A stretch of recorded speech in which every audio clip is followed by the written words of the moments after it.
ایرو 62 سال بسر دربیا 14 تموز سال 1958 را درباز دبک و داوی به سیستم پاشاتی العراقیانی و سیستم کماری را گهاند به سروکاتی عبدالکریم قاسم.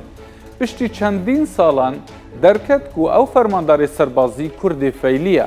عیسی پشبان برپرسی دوسیا کردان بویا العراقی ده سازیا استخبارات سردم محمد رضا شاه ایران دا کار دکر ده پرتوکه که بناوی نهینی رکفت نام جزایر دا نویساندیه نتنه دایک لیبالی عبدالکریم قاسم باوی ویجی کرد فعلی بویا و پیرا ویجی جدایک و هر کرد فعلی بویا. اجی تشتکی بالکه جوارا بیجم. لگور چندین بلگنامه‌یان عبدالکریم قاسم تن 16 دینار و 400 فلس لپشتی مرناخه به جهشت بون.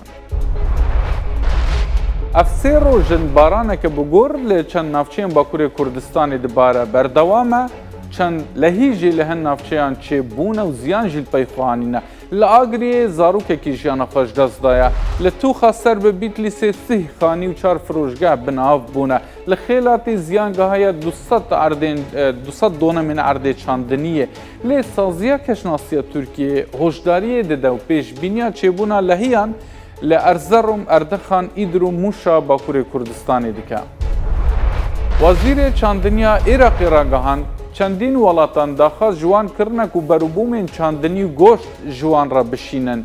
یک جو کمپانیان داخل یک پیشکش وزارت چاندنی عراقی کریش بو شاندنا 500 تونن تماته باجان و پتاتیان بجدا. افداخویانی جدیدمی که داتی کنه ها لکردستانی ورزی پیگهشتنا تماتیان و برهمه که زافی جودکاران ده بازاران دا نای فروتن و تیک دچم. بغدا نتنی رینا دکوان بشینن در وی ولات. لبل نهی لبشینش بو باشور عراقی جی به دیعای خو پارزیا جو ویروسا کرونا